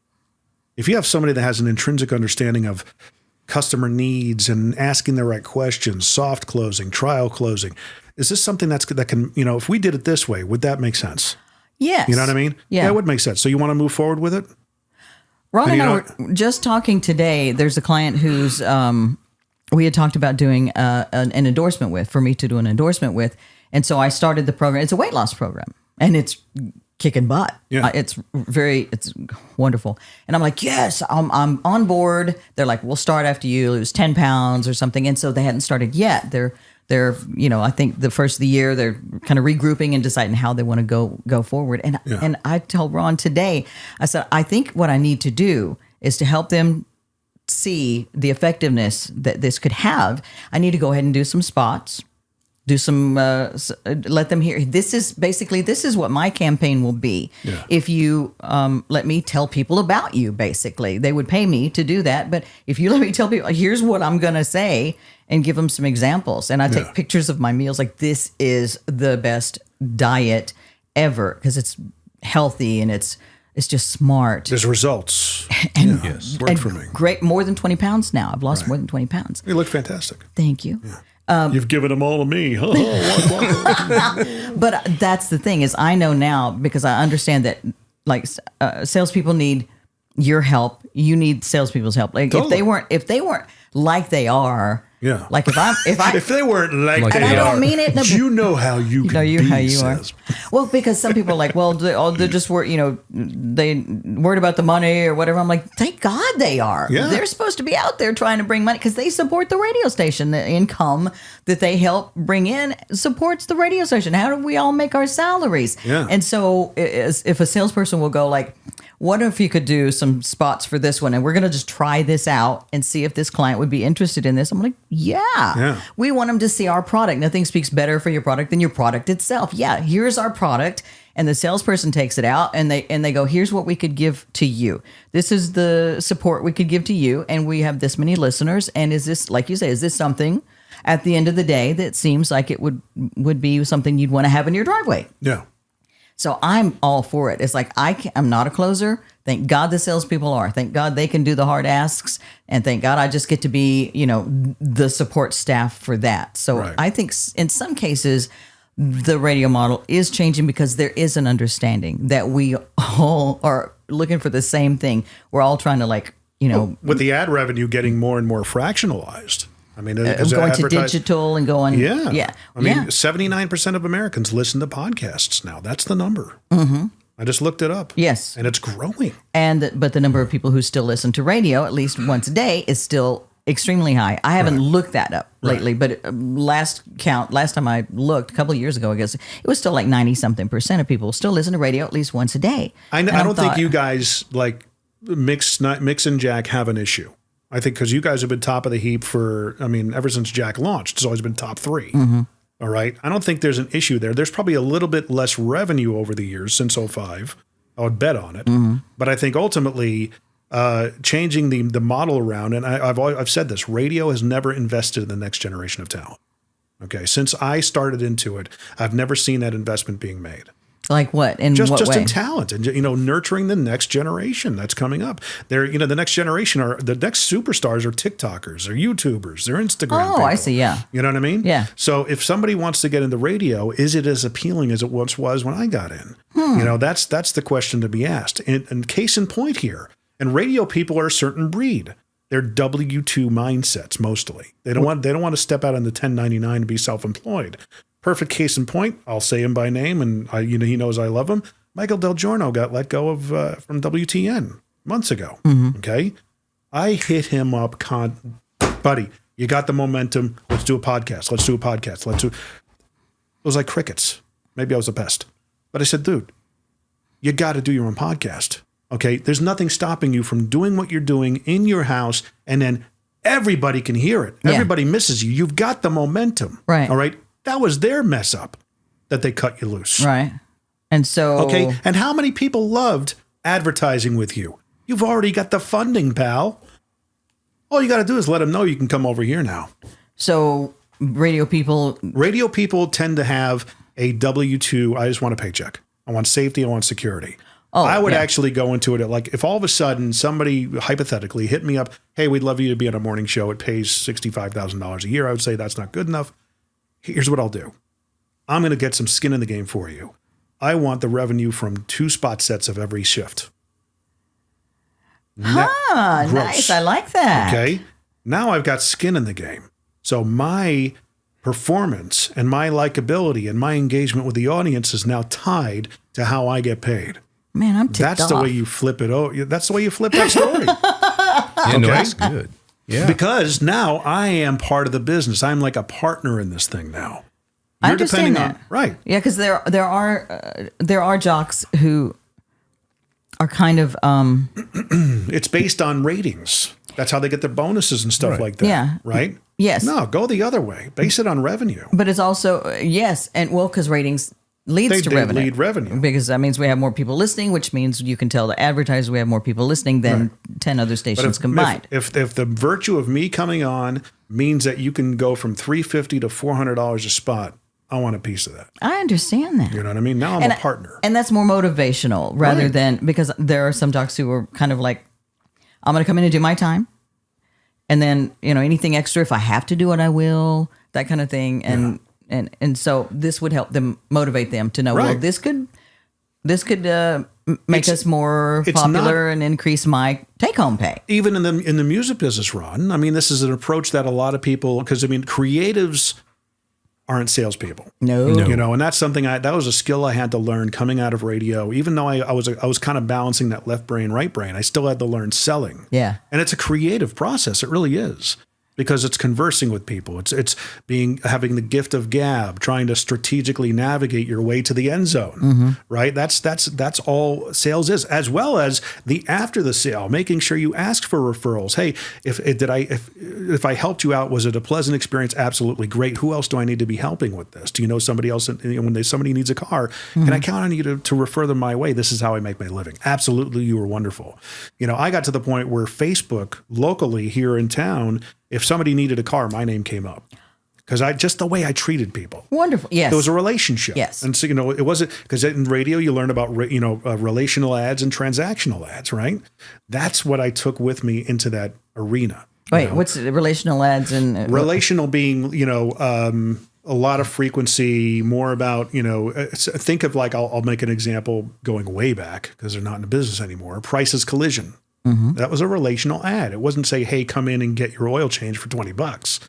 It was, hey, come when you get into a collision, think of us. Well, we're not going to let the insurance company steer you. You're going to get a lifetime warranty. That's relationship building. Here's how you will be treated in our relationship. Right. So when you need us, think of us first and come see us. We'll take care of everything with your insurance company. That was their relationship to the listener. And when the listener transactional is, come by this weekend and buy this mattress for, 50% off. Oh. Right. That's a transactional approach. So mine is a relational. Totally relational. You are totally relational. But Yeah. I mean, if radio saw it that way and they flipped that conversation, I think they'd solve a lot of tension points in the culture of their industry. Because I think you're probably in the next decade or even half decade, you're going to have a shake off of a lot of radio stations. Either they're going to go back to complete private ownership, or, all these real estate mogul companies, that the conglomerates that bought everything up, they're going to have no choice but to sell. They're going to have to do a fire sale on these things. I think they're going to convert. You think so? I think if we have people who are invested in mix and they love listening, they love the music, they love the personalities, perhaps, and if they're somewhere where they don't have a radio, because now people don't have radio, so they listen on the mobile app, they listen online, they tell Alexa to listen to mix. But then if the advertisers are going online to digital, it's because also we're going to be there. I think that's one of the reasons that we've had good success. I'm just probably talking out my butt because I'm just seeing that listeners say, I listened to you online. I saw you on Facebook and then I clicked this and saw you on Instagram and I clicked this. And so they're going there as well as the advertisers, but it's still us. I will theorize my hypothesis as to why Mix and Jack have been successful. Mostly Mix. Barbara Bridges? Barbara Bridges is a big part of it. And I'd love to have her on, and I've reached out to her, and she never gets back to me, Barb. She's like one of the hardest working people I've ever known. I know. And she should come down here and have a fun conversation with me. I'm just saying. It's because of two things. Live and local. Oh, yeah. That's why they're successful. I get that. I believe that wholeheartedly. Sure. Because all the stations got away from that. Well, hey, we can pay somebody in St. Louis to voice track an afternoon show in Knoxville. And by the way, while we're at it, we can put a hat on for them in Biloxi. We can have them doing middays in, Iowa City. And you know why, though? Because of cost cutting revenue. Because here's why. They're capitalizing on passion. I'm in this business as a an air personality, a production person, because I love what I'm doing. And the people who are actually running the things saw the opportunity to take advantage of that. That's what happened. That's one way to very put simple, that. But for me also, if I had a radio station, now I've got some part-timer who comes in and he sounds, barely can speak English, not like another language, but doesn't have that relationship. Is not very good. Is not very hardworking. I'm just a part-timer. I'm just going to kind of whoops, missed that. Phone it in. Yeah. And so you got a part-timer who's kind of okay or kind of good, or you can get somebody who's really good, who, like you said, has a passion for it and who loves it and who lives for it and who does their homework and finds out what's going on and sees what's going on in people's lives. Yeah. And you can have them on 5 of your stations instead of a part-timer. Yeah. And you can pay about the same price. I would do it. Well, Why not? It's a good business decision, 5 for 1 type of. But also you give a better quality. quality to your listeners. I mean, you can't ignore that. But you spread them thin. I mean, the more narrowly focused their talent into one thing, the better product you're going to get. I mean, that's always been the principle. What do you mean? Like, if I only focus on Nashville rather when they than... started doing the homogenization of radio, the buying of multiple properties, I had a guy who did production back in Vegas. He's like, I remember when it started happening. He says, and I was a production director and they were bringing on more stations. I was thinking to myself, great, I'm going to get paid more. No. No, we're going to give you more hats and you're getting paid the same. Oh, wow. This is a cost saving measure for us. Oh, wow. You're going to produce and, run production for 4 radio stations and you're going to get paid $35,000 a year. Really? Oh, yeah. I did. Totally. I did not realize that's how that worked. Oh, yeah. But I do understand putting somebody of quality and experience in a spot where you would have somebody who's not that far yet. Right. And doing it not just to save money, but also I can save money and I can give a better quality of product to my listeners, our customers. So yeah, I understand both sides of it. Yeah. And that's why so many jocks have fallen off who weren't really serious about it. That's why I'm an old timer now because I have really focused on it and I have made it my life, and tried to always to give and to be my best and to be plugged in and in the community and do good in my life and put good out there. And it's so if somebody wanted to put me on like 10 stations, I'd be like, I'm good with that. Let's figure this out. Yeah. Because that way I'd get to reach more people. I think we also had the benefit of working for a company that did look out for us. True. I do feel that way. Yes. And I've always thought that way. They've never been unfair to us. Right. When Dennis was there and Craig, those guys ran that place. Dennis had an open door policy. I knew it was a different kind of company when I moved there because he took us, both my wife and I, out to dinner. We did the interview the next day. They paid, I said, well, how much do we owe you for the plane tickets? I said, well, it wasn't much of anything because we do so much traveling from Vegas to Connecticut. We kind of got a voucher from Orbitz or whatever. And I said, I'll cover Courtney's airfare. Well, how much was it? It was $100. Oh, we'll take care of it. Good. Where I was, you had to fight tooth and nail. Yeah. Just to get, I moved to Vegas in 2001, working for CBS, Infinity at the time. Mm-hmm. And I needed a production computer, a PC. Oh, we don't buy computers. I'm like, right. Yeah. Oh, I'm sorry. It's 2001. We don't use computers. What are we using? Freaking 2 cups and a string to do this stuff? And to be fair, Mix 92.9 has always said, what can we do to make it easier for you to do your job? Right. Are there things that you need to do your job better? Yeah. And if I've asked for it, they've found a way to make it happen. I think you guys are going to continue winning because of the live and local aspect. And if the culture remained the same from when I was there or has gotten better, then I think it's going to be, you guys will stay top of the heap. But you got to still got to weather the storms of a changing paradigm of what's happening. The digitization of entertainment, if you will. And how people are listening and where people are listening. Yeah. And that's how everything is. It changes, and you can just it's not like the good old days, and that's the way we've always done it. That's not a good excuse to keep doing it. No, that's a horrible excuse to just do things. I mean, if you look at even getting into the music side of things, Ron, going in and recording something or being a part of a project, flipping the notion on its head. I mean, Robert Downey Jr. did this when he signed on for Iron Man. Okay, and it might have been a first in the industry that somebody did something like this. He says, look, pay me, $500,000 up front. I just want whatever, a percentage of the back end when the movie comes out. Not knowing if it was going to be good. Right. Or if it was going to be successful. Of course, it was a raging success and spawned off all the movies, and that he's benefited from that. Yeah. But I don't think anybody had that kind of mindset to go into that deal and say, let's try it this way. I know I've messed up. I know my career might be on the rocks. I know I'm not exactly in a bargaining position. I know you want to pay me $3 or $4 million to do this, which is fine. What do you say I upfront save you all that money? Give me a piece of the back end. That's not unlike what I'm proposing here for a radio station to kind of approach their talent like this. I like the thought of people doing that as individuals who have businesses. Yeah. Like if I'm doing a spots or a campaign or something for somebody, I like the thought of that. Like, pay me this to do it.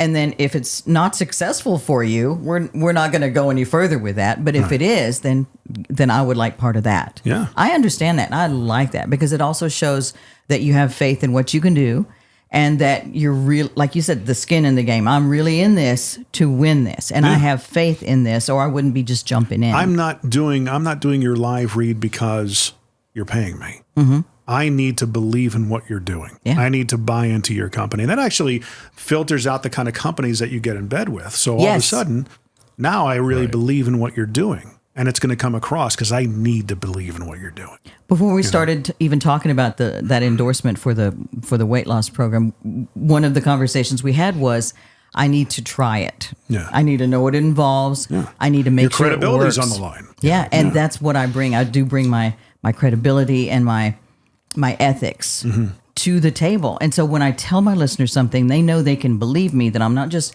well, no, I'm driving a Nissan now, so you should buy a Nissan. And then next year, you know what the best car is? It's Ford. I'm not doing that. Yeah. Some people will, and it's just I worked with a guy out in Vegas. I mean, it was everything. Yeah. I've got Connecticut water in my house. I'm, go to Singular Wireless. It's everything under the sun. Yeah. If you wrote him a check, I'll talk goodly about you. He didn't care. Right. Yes. Oh, yeah. And I think that works for the short term, but I'm not get wise to it. And I think those are the kind of people who end up out of radio because they're in there for that short term money, and then radio does tend to be a long-term thing if you want to make it work. And if you're making a career and you want to have that long-term relationship with your listeners. I have listeners who are like, Carice, I want to kill her. She says, because she and I had been on the air like 5 years together or something like last year. And she said, actually, we've been together for 10 years because I used to listen to Anna when I was in the car on the way to school. Son of a... I know. She loves when I say that. Yeah. But that is the new generation. She is one of the future superstars, Carice Garcia. Yeah. She is amazing, and she's fast, and that's Barbara Bridges' leadership. We would have listeners come in and give them listener lunches and let them talk to us, and they were like, "What do you think about Mix?" "Oh my gosh, I listen to it in the car. It keeps me from killing people on the way to work." Things like that. And then we would play that on the air. Yeah. And Carice had won some contest with won tickets to something, and she was so fun and fast on the air. Yeah. That I said, you know what? We have a listener lunch coming up in the near future. Would you consider coming in? And she did. And we just clicked. And she was so fast and funny. I said, Barb, I want you to meet this girl, Carice. There's something about, there's something special. And so we ended up making a deal for her to come in a couple of nights a week. And we'd kind of record some stuff ahead of time so I could still have her with me the next night or so.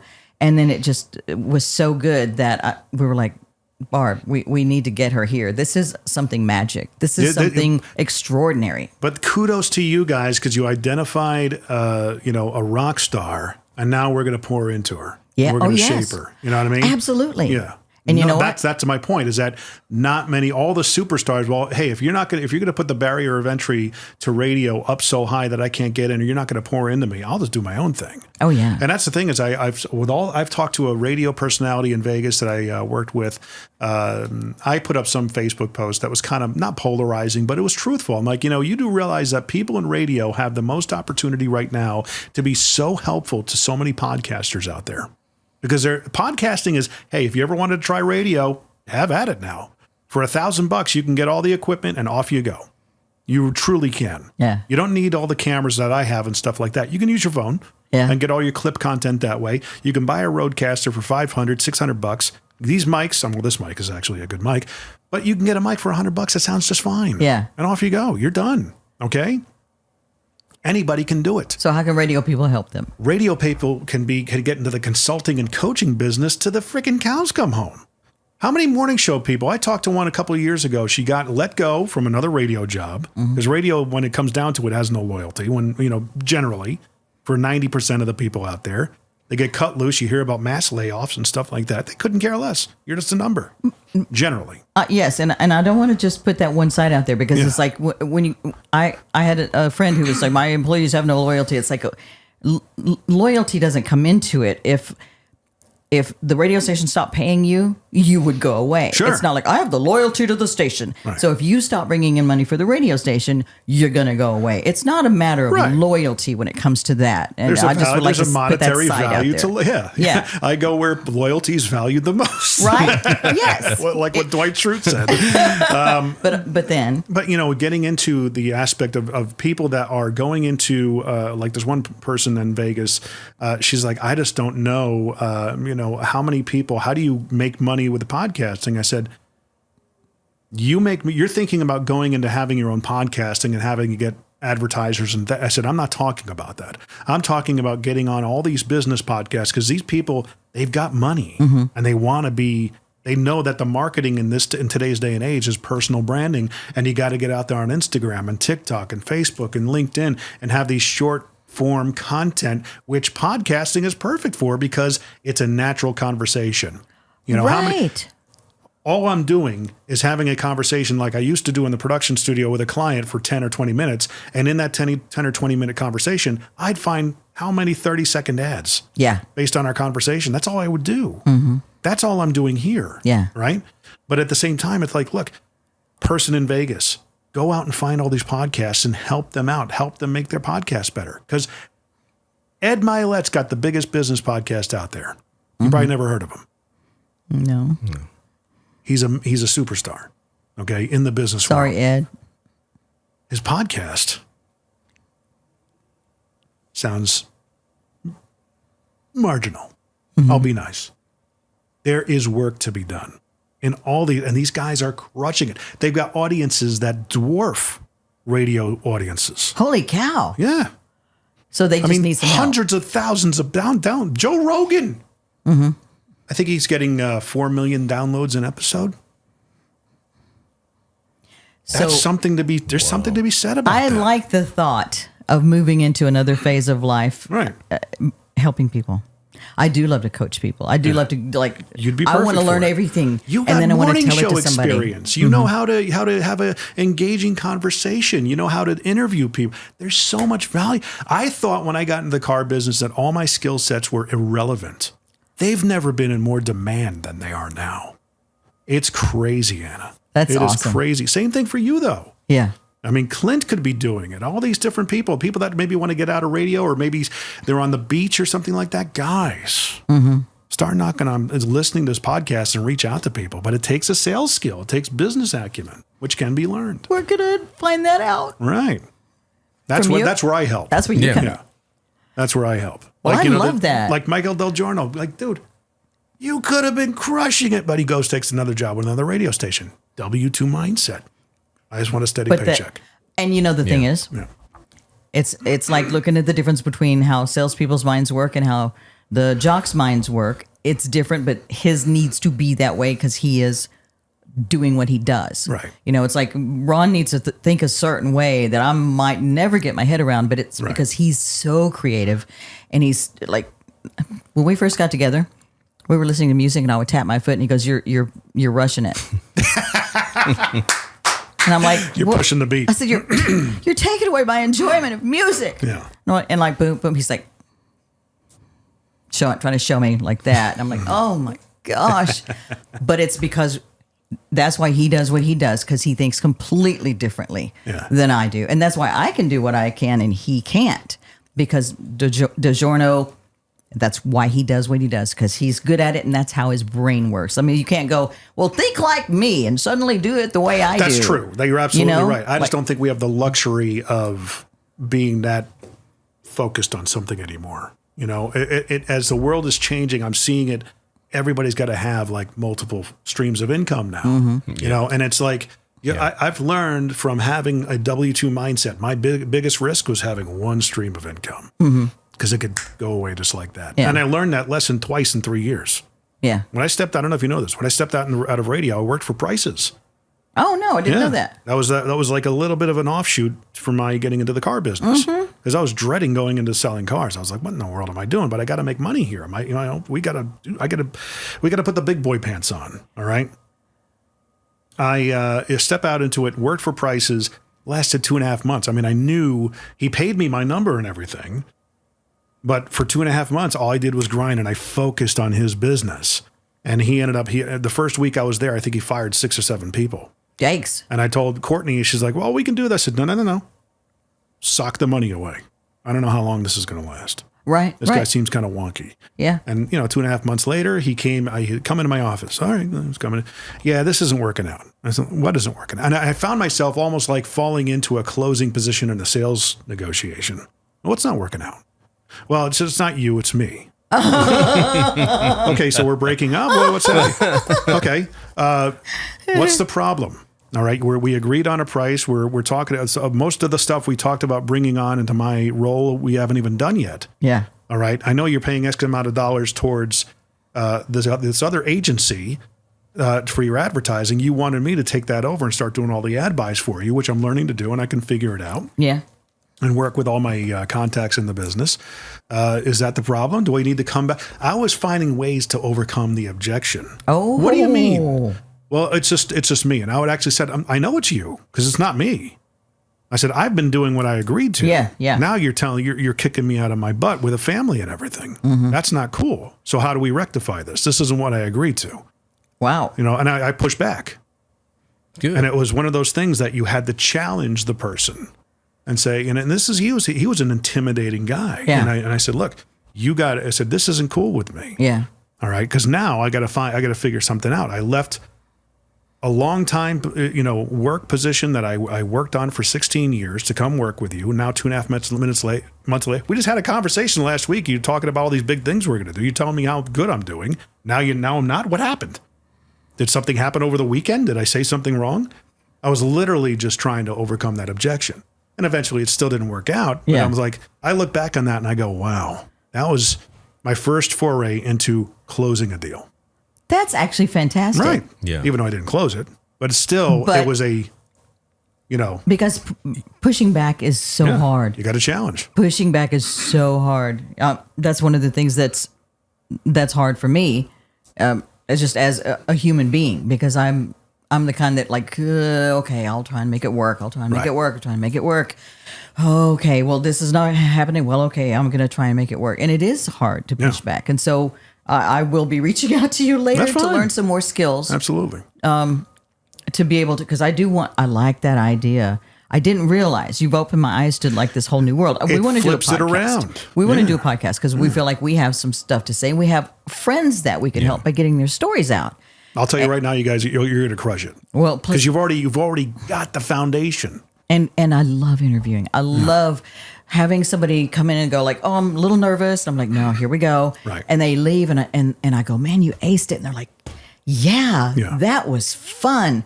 And that's a gift God gave me, is to be a good listener and pull it out of them and get their best out of them. And I love that. But also, I want to be able to help other people do that. So you're going to have to teach me that. Right. Well, and not only that is even getting a podcast off the ground, because radio people have the ability to do it every day. Podcasters maybe be put, like, well, we got 100 episodes out. I'm like, great, you did 4 months of radio. Whoa, I didn't think of that. Yeah. When they hear that, they're like, oh, I'm like, not to deflate you. Talk to me when you get to episode 1,000. Whoa. Now you got a couple of years of radio under your belt. I said, these people go in and day out, especially talk radio hosts, and 3-4 hours on the air of talking. Show prep, all the stuff that go, booking guests and all that stuff. It's a lot of work. Yeah. And it's a lot of skills that you acquire. Totally. Oh, my goodness. Totally. Okay. And it's like whenever I have clients that tell me, well, I've done 100 episodes. So that's a good milestone. Congratulations. You're now getting out of diapers. Yeah. Oh, really? Yeah. I said, Joe Rogan's only up to episode 1600, I think. Maybe he's in the 2000s. But, he's been doing it since 2007. And that's the amount of daily experience that radio The people reps. rack up. Yeah, the reps. And that's the thing, is that you already have that. You've got that advantage. You know what it's like to do it every day, which you may want to do. You start a podcast, you may want to book a conversation 3-4 times a week. Yeah. Just so you have those episodes coming out. Because as you get those episodes out, and maybe if they'll allow you to cross promote it from your show that you're doing for the I'm not sure if they'll see it as a conflict of interest, but that's how you start monetizing it. Okay. You know what I mean? Yeah. So then all of a sudden you got the business plan going into it, and then funding it from there. Oh, that's great. Yeah. I understand that. And then just something you just said. But you got to be a business person. I have to know, how to do some business and not just go like, well, I'm going to make it work. One of the things I used to, I had some musician friends that I would kind of help coach, like to do interviews, because they're like, we're going to have an interview with this radio station. So I would coach them. And I had one friend who wanted to try and get a record deal. And he was like, oh, I've got this great song. And I'm like, okay, great. What's your next song? He's like, well, I don't know. I just feel like if I could get a deal, I can write the next song. I was like, dude, if you get something that actually hits, if it actually lands, all eyes are on you. What's the follow-up? And then now what do you got? The next thing you send to the radio stations, at that time, it was like they'd send records. Next thing you send, it lands on somebody's desk and they go, well, this is that guy that had so-and-so. Let me listen. And it's kind of, doesn't hit. Next one, even if you get your next huge hit after that, when it hits their desk, they're going to go, oh, that last one they sent was so-and-so. So it's not even going to get heard. You have to have, you're right, you have to have them lined up. You have to have, if you got everybody going like, this is great, I'm going to listen next week, and it sucks, you screwed yourself. You did yourself so dirty. Radio and the music business are almost like in bed together. Oh, obviously they are. Well, in this case. Yeah.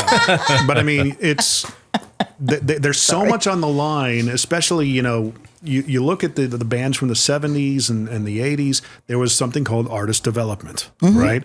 Where if the first album didn't hit, fine, we'll pour money into the second and third, probably, but there was a statistic or a metric back then that typically by the fifth album, it should be a hit. That doesn't exist anymore. We want it now. Yeah. And who suffers for that is the public. Yeah. Okay. The public ultimately suffers. Okay. In radio, if we keep on paying people less and less and less, and, I think it was during an emergency, somebody posted a picture of a radio station with nobody in it.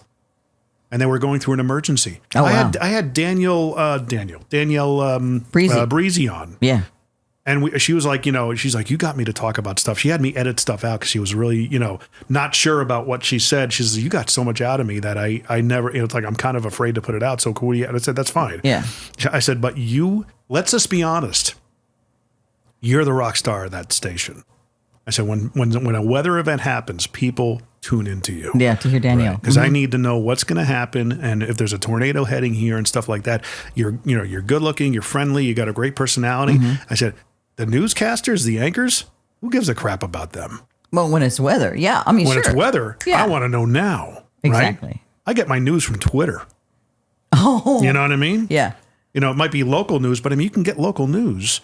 It's a paradigm shift, and it's like if you don't start thinking ahead of that, that's problematic. And when you mentioned the live and local being one of the reasons you feel that Mix 92.9 and Jack FM have had such good longevity and good success, I do agree with that, because it's also like, so it's starting to snow.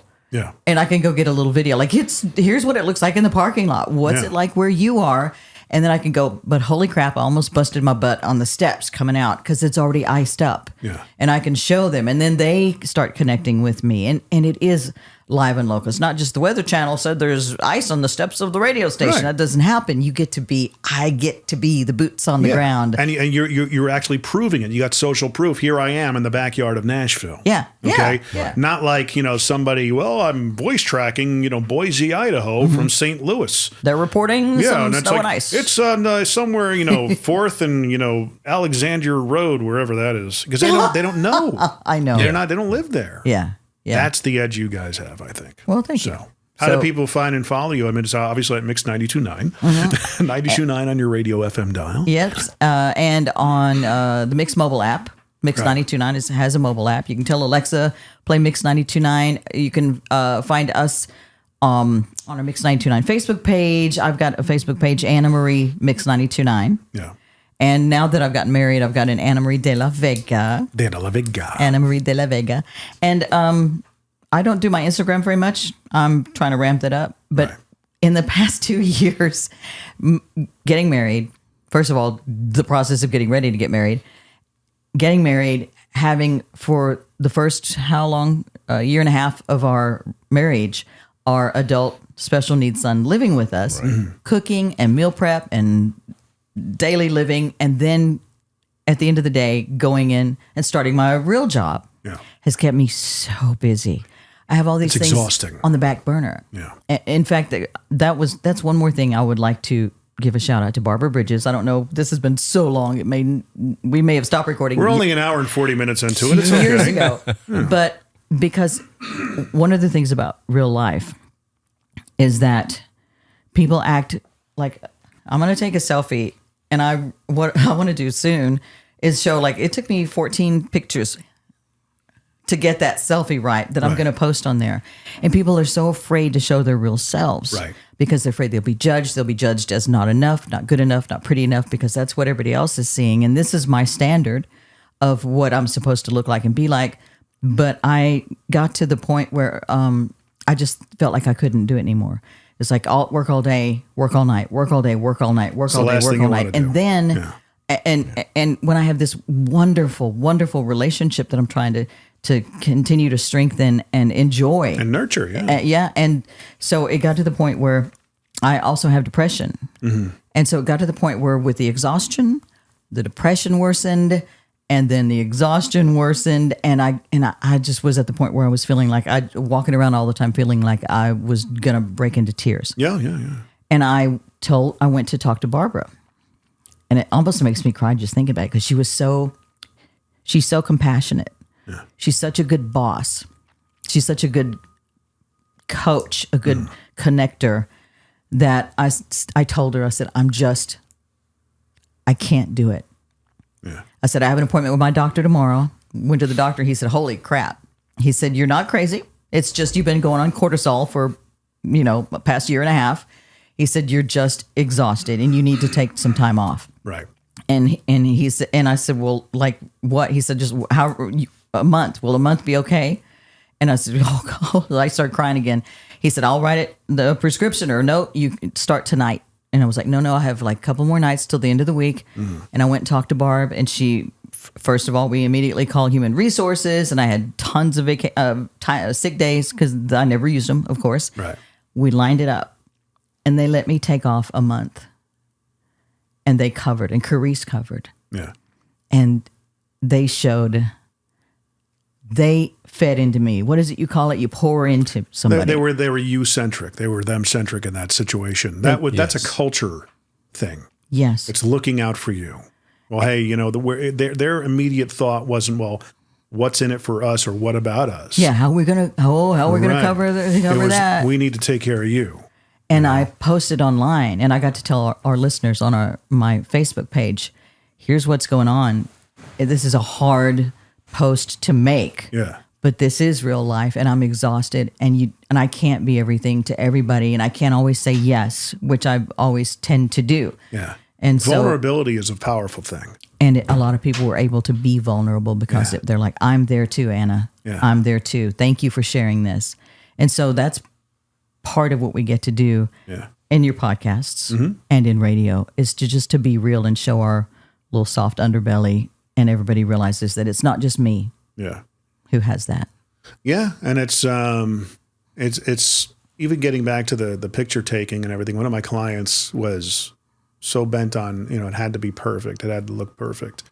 And somebody said this to me a couple of years back: perfection isn't profitable. And it's not. There's also an element of when people think about starting a business on their own, that they got to get all their ducks in a row, and everything's got to be pristine, and the I's got to be dotted, and the T's have to be crossed. Like, guys, that's called analysis paralysis. You're never going to get anywhere. I get that. Just go. You'll figure it out. Take the first step. Take the first step. I mean, a lot of the businesses I've been in, I'm jumping out of the airplane, building the parachute on the way down. I know. That's what it is. Yeah. You know? That's great. You've given such great advice. Thank you. I thought, well, I don't know. Well, likewise, this has been an amazing show. Thank you. Thank you so much. Thank you for what you do and helping people get the word out to other people that there's hope when they're feeling Totally. hopeless and helpless. It's like, dude, that's all of us. Yeah. We're human beings and we're going to screw up and we're going to fall down and hopefully we can help each other get back up. Are you making like podcasts out of the breaks of your show at night? No, I'm not. Because Which I that's should actually be. a lot of morning shows are starting to do. They're taking their content breaks and packaging them up into podcasts people can listen to later. The first radio station I worked for in Connecticut's doing that. They do an amazing job with it. Tremendous job. I feel like that's another place that I could use your help because we're funny as hell. Yeah. We're Carissa and she's killer funny. Yeah. And I'm smart enough to know, like when we say something and she gets the punchline, I'm smart enough to know I just need to shut up because that was awesome and not try and come back and say something else. So a lot of times in our bits, like she ends up getting the punchline because she's funny. Yeah. She's just, and I'm so proud to know that I got to help bring her on and I got to help be the one to show her, here's how we answer phones, here's how we treat people. You know, we don't go, oh, so-and-so, he calls all. We're just like, how are you doing? And you know you made their day. Totally. That's what it's about. I agree. You know? Thank you for all your You're help. very welcome. And Ron had to step out, but he's been amazing. That was great to meet him and everything. And thank you for you guys to coming out and being on the podcast. Guys, the Mostly Middle Tennessee Business Podcast is our big, hairy, audacious goal for 2024. Same thing as last year. 10,000 average downloads. That's what we're shooting for. If you have a business and would love to be on, you could always apply. I've got an apply page at MMTBP.com. Just go to the website. You'll be able to apply. You'll be able to join our newsletter. Share the podcast out, all that fun stuff. Share, like, rate, subscribe, and tell your friends about the people here in Middle Tennessee that are making a true difference when it comes to business and just humanity, like Anna is. Thank you. Thank you for being on. Thank you.